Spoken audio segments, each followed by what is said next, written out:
What is going on out there, lacrosse fans and sports bettors alike? It's episode 3 of the Bet on Lacrosse show, and this will be a little bit more of a bite-sized episode, as I'm sure you know by now, no games this coming weekend. We'll be having lacrosse coming back the weekend of the 25th in Baltimore. Thinking about even making the trek out to watch some of those games. Super excited, but we'll recap everything that took place here in week 2. We'll talk about our picks last week. Of course, there's some wager woes to get into, and then we're going to talk a little bit more macro stuff, kind of the PLL futures market, some sports betting tips, and things that we can learn along the way. I'm Dan Neubert, and with me, as always, is the co-host with the co-most. It's Dougie Fresh, Doug Greenberg. Douglas, how are you doing, my man? I'm good, bro. I'm doing pretty good, newbie. It wasn't the greatest week for me personally. You, my friend, you did very well. Yeah, I mean, overall, great. I'm good overall. I went to my first sporting event last night. Since the pandemic started. I went to the White Sox game. It's pretty great. Made some money there on betting. But yeah, no, I'm doing good, man. And I think that's something that we'll get into here a little bit. That bad weeks, they hurt, but they're so much a part of sports betting. And the thing is, Doug, you probably know this from being a bettor yourself, from being in this space for a while, that you never really remember the great wins, but those hard losses, especially when we're in this public forum, we're giving out picks, you take them that much even tougher. You rarely remember the wins, but those losses, Doug, you will never forget. Yeah, it's the thing about betting is, a lot of the time in betting, what you want to do is you want to minimize your losses more so even than getting the wins, which speaks to your point, kind of, that you're remembering the wins a little bit, or you remember the losses a little bit more, because those losses, by design hurt you more than the wins are going to help you. So it's all about stringing together those wins when you can, minimizing the losses when you have them, minimizing the losing streaks when you have them, playing the right prices when you can, even if they're at minus odds. So yeah, it's just about damage control is what it always comes down to. And being disciplined in the amount that you're betting. That's why we said week 1, we're learning. We're all learning here together. It's only the 3rd season for the PLL. And anybody who purports to be an expert at this point, especially in the sports betting space, it's not feasible because there's not enough data for us. There's not enough that we've seen to learn. But hey, I have to get a little grandstanding and hot dogging in, as the great Randy Savage would say, because 4-1 against the spread in week 1, 4-1 against the spread in week 2. So I'll stick with the wrestling references. And now I can't help it that I'm custom made. I can't help it that I look good, smell good, can dance all night long. I can't help it. You can never go wrong with some Ric Flair, Doug. Never. Oh my goodness. Woo! I was not ready for that one. That's amazing. That's a deep cut right there. Even Hutton's loving it behind the board at Hutton Jackson. You can get wooing with us, man. Fun season thus far. How are you doing, Hutton? I'm doing well. And to your point, I think it's just kind of what we realized too when we had our first episode is we have 8 new different teams here. Even knowing what some of these teams were last year, the genetic makeup of these teams is completely different going into the season. So that's why I think we were right to caution people, maybe write down some bets before you place them. I didn't bet any actually this week at all. I wrote down a few. They didn't hit, but it's good for me to as I'm kind of getting into the betting space, just know that, be a little bit timid when you're first looking at some of these teams. We're starting to figure them out a little bit more. Again, it's the PLL. There's always going to be parity. There's always going to be upsets in close games, but I think we're starting to get a better sense of where teams are necessarily. But I still think, maybe we're a week or 2 away before we know if some teams are contenders or pretenders. So even going into Baltimore and Long Island, I would maybe, caution to see. Obviously, we don't know the lines yet, but, just be cautious again with, playing some of these games because we still don't know these teams super well. I think we're learning a little bit, but there's still a long season. Tread lightly, I think, is a definite takeaway for there, and I'm right there with you and completely agree with you. Now we'll run down, kind of what took place here in week 2. I also have some records, obviously, for the teams, and then they're against the spread record because I think when you look at sports through the prism of sports betting, you get to learn, because basically what those numbers that you're looking at, Doug, when you have a 2.5 point favorite, when you have a 1.5 point underdog, you can refer to those as kind of expectations. You know what I mean? That's what the marketplace, that's what the bookmakers, the odds makers, and then the betting market expects to happen. And then you can kind of see, does a team exceed expectations, in maybe the case of the Cannons that we'll get into here in a little bit, or does a team fall below expectations in maybe a team like the Redwoods, who constantly is favorites, yet they're struggling to cover some of those spreads. Great week again, though, as far as games went. Before we start getting into the records, the things of that sort, any takeaways that really stood out to you in week 2? And we'll start with you, Dougie Fresh.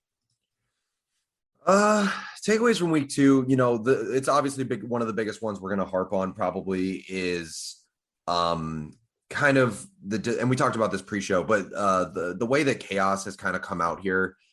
They're a team that should be so much better than they are, but what we were saying, like, about the genetic makeup of these teams, right? Chaos has always had a great offense. They've always had great goalkeeping, but their defense always leaves something to be desired. It has for the last couple of years, and really they didn't do a whole lot in the offseason to address those needs. And I think we're starting to kind of see that play out here.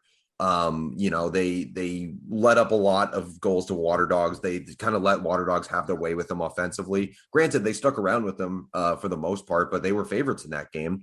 And as you said, Newbie, they underperformed there. So, I think as we've kind of had to wait and see for the first couple of weeks, I think in the same vein for Chaos specifically, it might be a good call to see how they respond in the next couple of weeks. Given everything that's happened with them. So that's my first takeaway, but we can go more into it.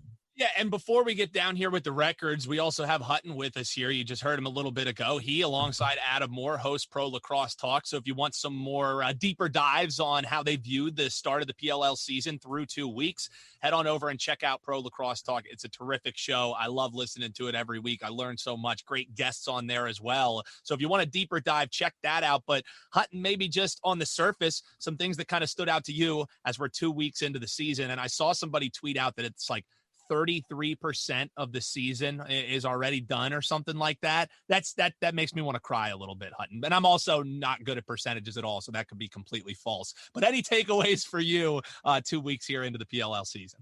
Well, first, thank you for the flattering comments about PLT. Definitely check out our interview with Ryan Brown. You come for the pro guests, and then maybe you stay a little bit for Adam and my analysis. But kind of along the same lines as Doug. I mean, we kind of hit on the Chaos a lot on our podcast.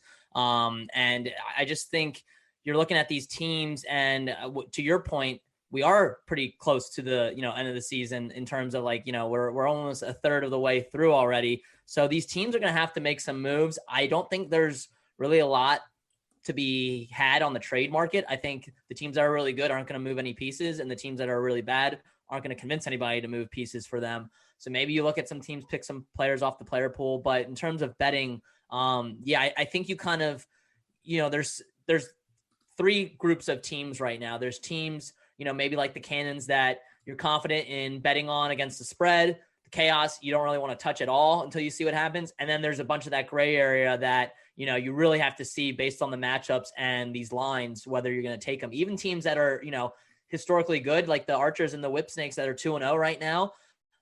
Whips didn't cover this week.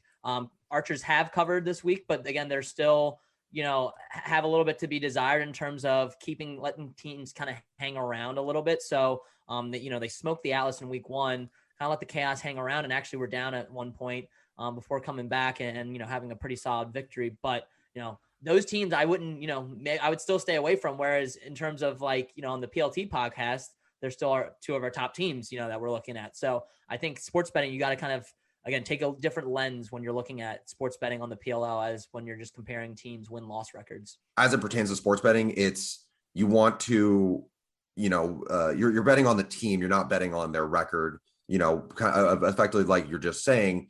So, you'll have these preconceived notions about teams, and it's all about adjusting those prior notions as the season's going on, rather than letting what happens in the season dictate how you feel about a team. Yeah, 100%. And that's the thing. You have to be fluid if you want to be a winning sports bettor. You can't be Mr. Hot Take and wanting to stick with that take the whole entire season just so you can say, hey, I was right. Guess what? I told y'all in the beginning of the season. Sure, you may be right in the end, but you're probably going to lose a lot of money along the way. So I think some great points that both of you guys bring up there. He's Doug Greenberg at Doug Greenberg on Twitter. Hutton Jackson, you can get him at Hutton Jackson. I'm Dan Neubert at Newbie Talks, and you can follow everything that goes on at Lax Playground. So, guys, I guess we'll start by running down just what the standings are looking at and then comparing them at the ATS records, how these teams have done against the spread. Because as we mentioned, those spread numbers are kind of the expectations, what the betting market, what the bookmakers think is going to happen, and then how those kind of play themselves out. So on the top of your league standings, you have Archers Lacrosse Club, who is 2-0, one of the only undefeated teams, they and the Whip Snakes. However, you look at the scoring differential, and the Archers have just been blowing people out. You know, it was kind of in jeopardy early in the game, down big against Chaos, and then when they start hitting, they don't stop hitting. I mean, they are just unreal, and they have been rewarded with a 16-goal differential. They're outscoring opponents by 16 goals. Whip Snakes not doing bad, but that gets dwarfed when you look at them outscoring opponents by 7. They only beat the Cannons by 1 goal, and it took overtime to do it. What a heck of a game there. You got the Redwoods at 2-1. Water Dogs coming with a 2-0 weekend in Atlanta. They'll probably be asking for that to be their home stadium, as they're now 2-1. Atlas with a nice win against the spread and straight up as a 2.5-point dog. They beat the Redwoods. Atlas moves to 1-1 despite the fact that they still are negative in their scoring differential because that absolute lick that Archers put on them. You have the Cannons at 1-2, who I want to get to in just a second, because sure, the overall record might be 1-2, but it's quite the different story against the spread at 3-0. And then you have the two teams still looking for their first win in the Chrome and the Chaos. Chaos coming in at -12 on the scoring differential. So the numbers are saying that they're struggling. The eyes are saying that they're struggling, and them against the spread too. They have not been a favorite yet, and yet they are 2.5-point dogs. They're 2.5-point dogs again. They're 1.5-point favorites. I know that the Chaos Water Dogs line kind of flipped, but they opened as underdogs in that game. They closed as favorites, and they didn't cover regardless either way there. So before I throw it back to you here, Doug, I'll just run down these ATS records real quick. You have the Cannons at the top of the ATS standings, as they have covered every game that they have played. They've been 1.5-point underdogs. They won one of those outright, and they've covered the spread each and every time. That is a team that I am looking to play on as the season continues. They're only going to get better, I think, as they're gelling. Archers 2-0 and 2-0 against the spread as 1.5-point favorites and as 2.5-point favorites. They might be the first team that we end up seeing a 3 line on. I don't think it'll be happening in week 3, but this is a team who can score and who can score in bunches. Water Dogs 2-1, as we said, overall 2-1 against the spread as well. Whip Snakes, despite being 2-0, are 1-1 against the spread. Atlas are 1-1 against the spread, including an outright winner as a 2.5-point dog against the Redwoods. Speaking of the Redwoods, 2-1, but really struggling to cover the spread at 1-2. 0-2 are the Chrome against the spread, and 0-3 are the Chaos. So any of those numbers surprise you, Doug? They sound kind of right, because I think you and I both think, sure, the Cannons aren't winning the games with regularity, but they're a team who's in every single game. When I look at those ATS numbers, that's probably the one that stands out to me, that they're unblemished. Maybe we'll see them as a favorite this coming week, depending on that, because they've just continued to cover spreads. Any thoughts, Doug? Well, as they say, good teams win, great teams cover, right? Cannons only are 1-2 and their straight up record. But as you said, they're 3-0 against the spread. And the thing about this team is we wondered what this team was going to look like. They were obviously the biggest question mark coming into the season, considering they were a completely newly constructed team, but they have the best player in the world. And when you have Lyle Thompson, arguably the best player in the world, we'll disclaim that, I guess. But when you have Lyle Thompson, you're automatically going to be, I don't want to say a contender, but you're going to be up there for sure. And so Cannons are at 1-2. Their score differential is 4, which is super, super interesting. Like that is also what makes them an outlier in the bottom of the standings, because, even though they're under 50% or they're under 500 for their record, when you look at the teams around them, Atlas is -9, Chrome is -8, and Chaos is -12, and they're rocking that 4 score differential. They obviously really, really stand out there. And it's obviously a team that you're going to want to look at in terms of betting the rest of the season, but I would just, have a little bit of caution with that, because, you want to make sure you're playing them. I don't know that they're an auto play on anything. I would make sure to look at those lines. Archers, by the way, just the one thing that blows my mind about them is not only do they have easily the best score differential in the league, they've been really, really great on the defensive end. And we always knew that Archers had great offense, but they've allowed 14 goals this year only. That's by far the least in the league. It's 7 less than Whip Snakes, which we know that Whip Snakes is one of the best, arguably the best defensive team in the league. So for Archers to only let up 14 goals, and granted, it's I don't have the per game numbers on that, but it's still a very impressive, only 7 goals per game. It makes anyone who's holding an Archers futures ticket right now has got to be feeling pretty good about them. I think they're looking like the best candidate to take down Whips. But again, as we mentioned, in this league, it's still a very small league. There's a lot of parity. Anything can happen going forward. Yeah, I think a huge part of that has just been Adam Gittleman in goal for the Archers. Mm-hmm. I mean, he has made some absolutely incredible saves that have been super impressive to me.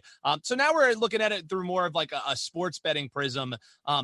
Hutton, for you, anything that stands out, when you see those ATS records, I think, again, sure, Archers, it speaks for itself. They're covering numbers, even with being big favorites on the spread. Anything that stands out to you just from the specific sports betting aspect of this? While I understand you're not putting any money on these games, we continue to ask you, well, Hutton, what are your picks? We got to have your picks, man. So your thoughts on the sports betting side of things before we keep moving on here. Well, first, I want to give a shout out to the defensive coordinator for the Archers, Tony Resch, because I love giving him some love. He has 11 pro titles, both in the box and field game. Just recently was announced to the U.S. Lacrosse Hall of Fame. So he's a Philly guy, born and bred too. So goes into that with you, Dan. But shout out to him. The fact that he's taken different looking Archers defense, and obviously they have some tremendous pieces now, adding Graham Hossick and Warren Jeffrey this offseason. But different looking defenses in the past 3 years, and they're still always, it seems, at the top of the league in goals allowed. Shout out to him. But from the sports betting side, I agree with a lot of what you guys are saying. I think it's important too, to still have some caution, even with the Cans, like Doug said, because, if they do get a line where they're the favorites, are they going to cover? That's a good question. I like them now as the underdogs because they seem to cover even in games that they aren't winning. But, that might fluctuate a little bit where they are the favorites going into some of these games. And we just got to, make sure, even though they've been looking good against the spread so far, that's subject to change based on what they're getting in the books. So that's really my biggest takeaway from the betting angle. So last thing before we get to everyone's favorite, where we complained about our bets who lost, actually it kind of ties in on that, because you and I both, we end up with a loser due to the Redwoods. And, coming into the Redwoods game, you like them on the spread -2.5. I love them as one of my legs in my EMO parlay, which again, I never suggest betting parlays. It's an insanely negative expected value kind of play. And, sports betting is more of a marathon than it is a sprint. So, you gotta keep doing your research, keep, trying. And the easy wins, when they're giving you this crazy plus money, a lot of the time it's because that expected value is so low. It's less likely to end up happening. But the Woods, as we mentioned, sure, they're 2-1, but they're 1-2 against the spread. This is a team, as we move forward, I think is always going to be around that championship conversation. But when they're laying 2.5 goals, even if they're laying 1.5 goals, unfortunately, it seems like this is the team with one of the highest variances in this league, where when they're good, they're great. But when they're struggling, they really let some teams hang around where they maybe shouldn't. They may be missing some spots. They just look tired this past weekend in Atlanta, which is understandable. 2 games the weekend prior. So the thing with Redwoods is I love them as a squad. You know that I gave them out as my championship pick, as my hot take to start off the Bet on Lacrosse show. But this is a team through 2 weeks. Again, it's not, end all be all, but through 2 weeks, the Woods are a team who I have some concerns about their ability to cover spreads. Maybe not win games outright, even though they costed me this week, but there's the team that seems like they have a little bit more higher variance. You write about things like that in your rundown column on a weekday basis, on a daily basis, about trying to find some of these spots where maybe there's these teams that the perception is, oh, they're roll Woods. They're rolling all over everyone, when the reality is telling you they're 1-2 against the spread. They're struggling to cover games here. Great team, don't get me wrong, Doug, but maybe not a team who you want to be pulling the rubber band off and getting crazy when they're laying some points. Yeah. This loss was definitely a little bit troubling for them, because honestly, my play last week on them on that -2.5 was as much of a fade on Atlas as it was a play on Redwoods. And because, I haven't had a lot of confidence in Atlas, but I think, it's another lesson that we can learn about betting in this league, which is, and we keep bringing it up, is the parity in this league. None of these teams are bad, right? Like, there's only 8 teams in this league, and this is all the best lacrosse players that the world has to offer. So none of these teams are bad per se. Like, Atlas is not a bad team. They still have Trevor Baptiste at the stripe, and he held his own against TD Erlin, who's fantastic. And Atlas, also, to be fair, and this is another thing that threw this game off as well, was Jack Concannon was incredible in that game. And I even tweeted about it. I was like, well, I did not account for Jack Concannon going absolute God mode, when I was handicapping this game. I mean, he just made some unbelievable saves. And I will say, it makes Atlas kind of a wild card, because I noticed this last year too, when I was covering PLL, that Jack Concannon, he's a fine goalie most of the time, not the greatest, not the worst, but every so often he will just have one game where he is unbelievable. Yeah. And we got that in week 2 against Redwoods. Atlas has got Whip Snakes next week. That's a tougher test, but you just never know when God mode Jack Concannon's going to show up. But going back to Redwoods, I guess it's they're top to bottom a team that absolutely should be doing well here and there, or throughout the season. But they've never really taken that next step, and we haven't really seen that from them yet. So I don't know. They're one of those teams that I would be hesitant to bet on, especially in the coming weeks. But Chaos, I think, is going to be a trickier matchup for them than it initially appears, and we'll get more into this next week. But I would definitely proceed with caution with Woods going forward.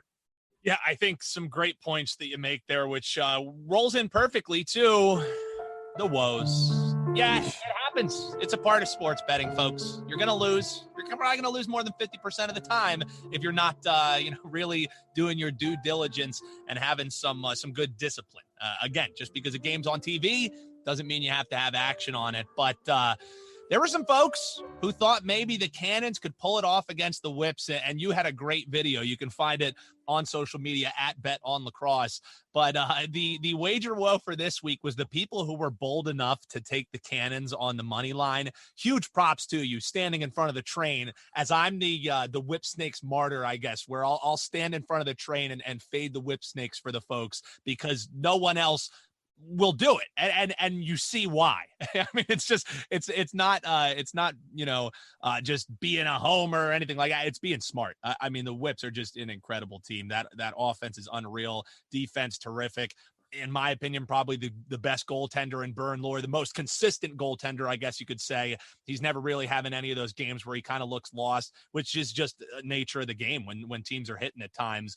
But those who are bold enough, hard to call it a full-on wager woe, but it does hurt when you get to overtime and you just can't quite get it done. But if you back them on the spread, hey, you're feeling a lot better. But always fun doing the wager woes, and the lamenting of the losses sometimes is just as fun as some of the wins. It's just when you lose the money that's not so great. You know what I mean? Yeah, I mean, and sometimes you'll get one of those beats that's just like hilariously bad, and all you can do is laugh about it.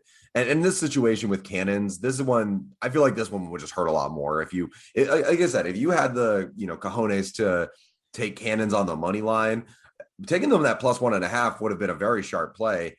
But if you were really like, yeah, cannons can do it, they can take down Whips, a team that hasn't lost in over a year, or almost 2 years or whatever it is. Yeah, I mean that hurts to know you were that close and fall just short. Oof, don't wish that on anyone. That's not funny. As you said in your Wager Woes video, almost, well, it's not going to cash those slips, folks. You're not going to be cashing tickets with almost, but hey, you have a funny story to tell your buddies, to tell your friends. There was an almost wager woe for over bettors on the Chaos Water Dogs game. We'll get into why it was an almost wager woe. After we step aside, we're going to talk about how these totals have been set, if that's going to be adjusted by DraftKings, if that's going to be staying the same, because if you haven't been paying attention, you may have won some bets you thought you lost. You may have lost some bets you thought you won. So stick with us. We'll talk a little bit about the total market, and we'll run down just some macro thoughts on the PLL futures before we get you out of here on episode 3 of Bet on Lacrosse. Man, I'll tell you, who's ever doing that anchor read, incredible stuff. I mean, just truly amazing. So Remarkable. We'll run down here and get you folks out of here. No best bets this week. No EMOs other than have a terrific Father's Day weekend. That's all we got for you. But how DraftKings sets their totals. This kind of became a hot topic, so to speak, on the interwebs, on social media, on Twitter. A bunch of people talking about how hey, and not to pat ourselves on the back, but we kind of mentioned it. We kind of put it out there that folks, pay attention to verbiage, especially in sports betting. I mean, you should always be taking care with what you're saying, but as far as sports betting, it can be the difference between winning your bet and losing your bet, and we want to be winning those bets way more than losing them. So the thing is, folks, if you didn't see it yet, and always check us out on Twitter at Bet on Lacrosse, we're getting you the latest info as it pertains to sports betting in this lacrosse space. But DraftKings sets their totals based on goals. If you go to the app, you look at how they're set, it says goals, not points. Now, maybe part of that's because points could be assists, could be goals. That's the verbiage. It's the same kind of verbiage in hockey, which, little head scratching, but it's set on goals, not points. So, for example, if you look at, as we mentioned before we stepped aside there in the Chaos Water Dogs game, if you saw the score in the fourth quarter, or if you were listening to the broadcast on iHeart, you assume that the over already hit with 7:31 left in the game because, it went over that 20.5. It went over whatever it closed at, that 19, that 20, regardless. However, 5 of the goals in that game, this was like the worst case scenario potentially for the books, as 5 of those goals were 2-pointers. So that total was under because they were only counting the goal. The ball went in the ball went in the net only one time, which meant that was 1 goal. They have not yet changed the verbiage to say that 2-pointers are worth 2 goals as the way it's written. Whether that will change, that's something that we'll keep our eyes on. But, it was definitely a close call and the almost worst case scenario. But I think, Doug, this is a perfect teaching example of why you have to really be paying attention to what that fine print kind of is. You know what I mean? Yeah. I agree with you. I think that you definitely do need to pay attention. You are in charge of your money. DraftKings, whatever book you're using, they're not in charge of your money.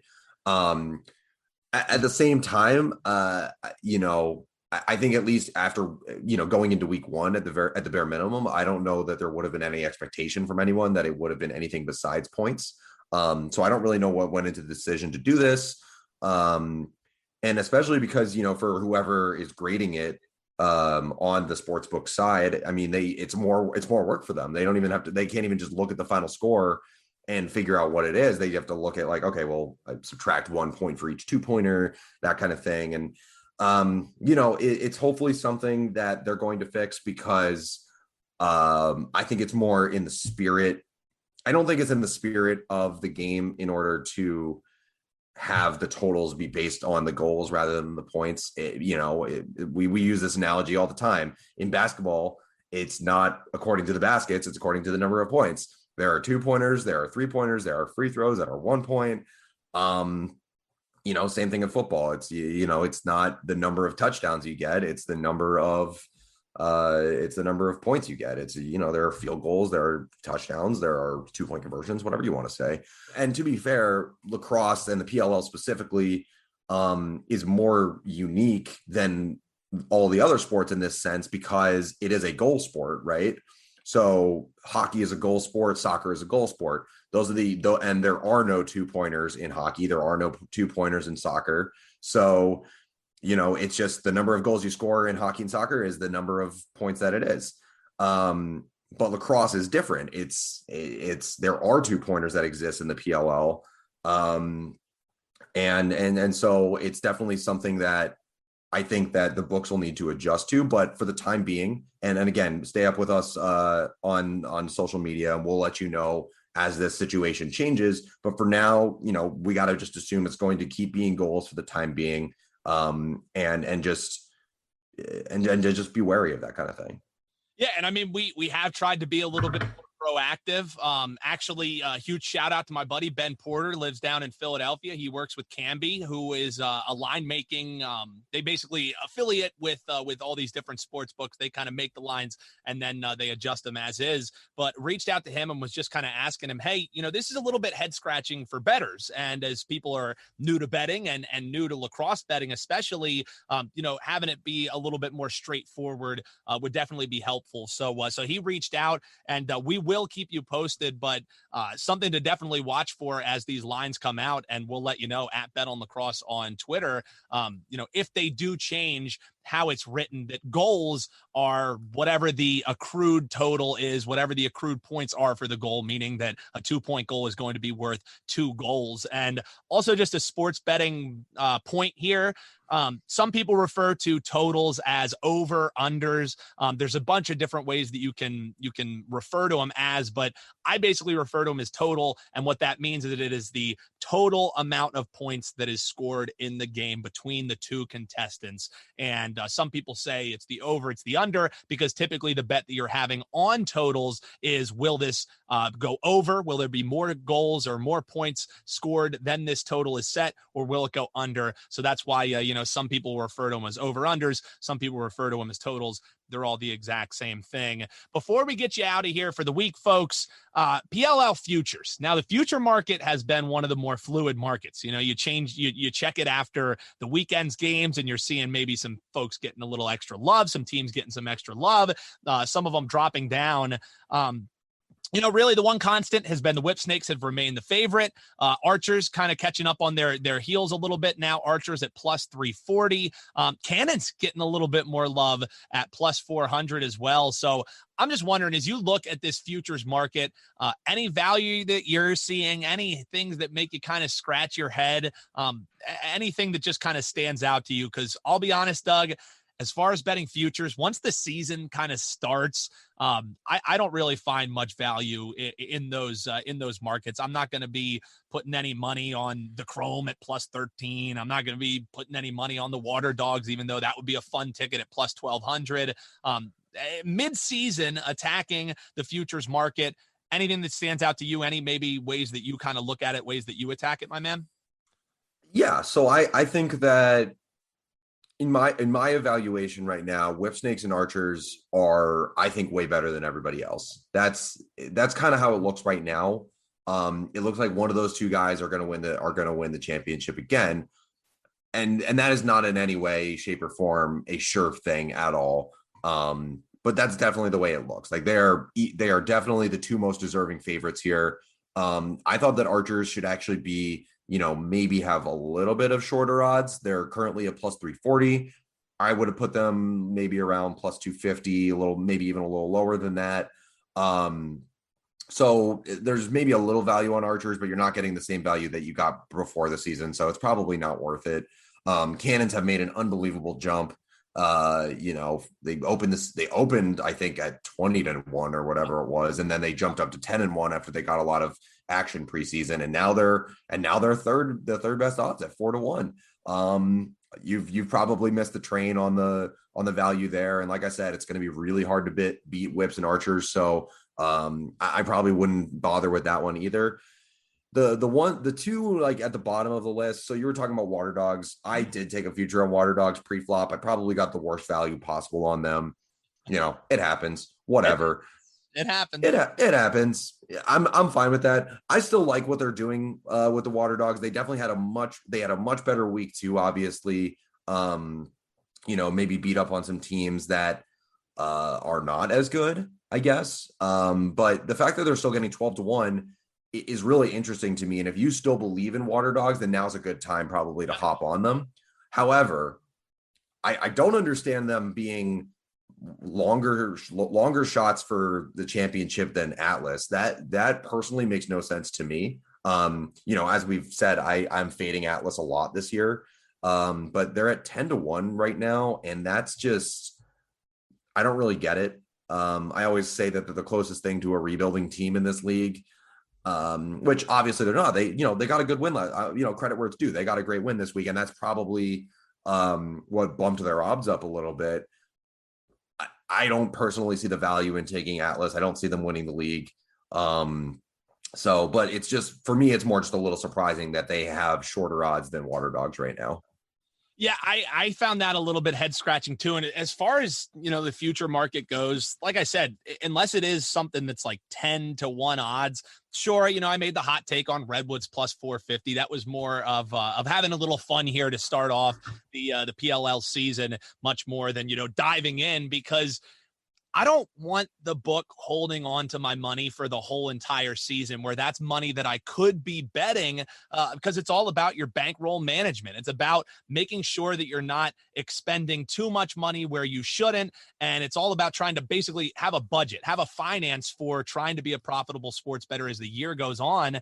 I would much rather, if I have a team like the Water Dogs that I want to play on, sure, 1,200, that's enough to maybe give me a sprinkle on it or something. But in the case of the Cannons at plus 400, Cannons are 3-0 against the spread. Would I much rather be betting them every single week as an underdog and continuing to build my bankroll than putting $100 on them to win the championship? And sure, getting $400 if they end up doing that, but that's $100 of your bankroll that's now tied up that you can't be betting because it's sitting there in that futures market. So that's just the kind of way that I attack futures. I think they're really fun to kind of look at maybe the perception of the league, but as far as betting them, I just don't want the book holding on to my money that long, Doug. It's that simple. Like, I want to be betting that money. I don't want it to be sitting there while they're just saying, you may end up getting this needle in a haystack and I'll give you 4-1 odds. You can make more money just betting on the team that you really like if the odds are kind of short like that. You know what I mean?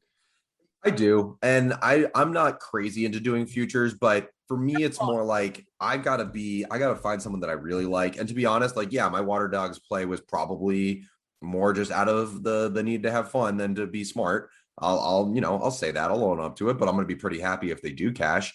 But what I will say is when you find the right situation, I'll just take an example that I have in hockey right now. I had the Vegas Golden Knights. I took them somewhere between 7 and 9-1. I think I got them at 7-1 near the beginning of the season. And, they were one of the bigger favorites, but in the NHL, there's so many more teams. And, Vegas is 2 series away from winning the Stanley Cup, and they got a big win last night. So there's an argument to be made if you really like a future and you really think there's a team out there that is a match for you, then, power to you. By all means, take them. That's Dougie Greenberg. He's coming back with a vengeance as we move into week 3, and we continue to have some fun here on the Bet on Lacrosse podcast. That's a wrap for us, folks. We want to remind you, we have our Moneyline hotline bling up and running. So you can actually call that number, check it out in the description, and either ask us for some betting advice, give us maybe a wager, or, tout yourself a little bit. Let us know maybe you were 5-1 to start off the season. Let us know on the Moneyline hotline. We would love to hear about it. We're also now on Apple Podcasts. So if you've enjoyed this episode, drop us a 5-star review. Let us know your thoughts on the show, what we could be doing better, what you like that we're doing. And also, if you're hitting bets after listening to us, you got to drop us a line at Bet On Lacrosse on Twitter. Would love to see some reviews on Apple Podcasts, because that's going to help us move up the charts and continue to bring a show on a weekly basis. So those 5-star reviews are so appreciated. Would love to see some of them. Maybe we'll even have a contest maybe further down the line or something. We'll work on it. But folks, as always, make sure you hit that subscribe button. Share the pod with your fellow betting friends. Join us every week as we bet on lacrosse and we make some money for the boys at Hutton Jackson, behind the board at Doug Greenberg, Dougie Fresh, that co-host with the co-most. I'm Dan Neubert. Get me on Twitter at Newbie Talks, and we will talk to you in week 3 with a full rundown of the betting board. Have a terrific Father's Day weekend, everybody.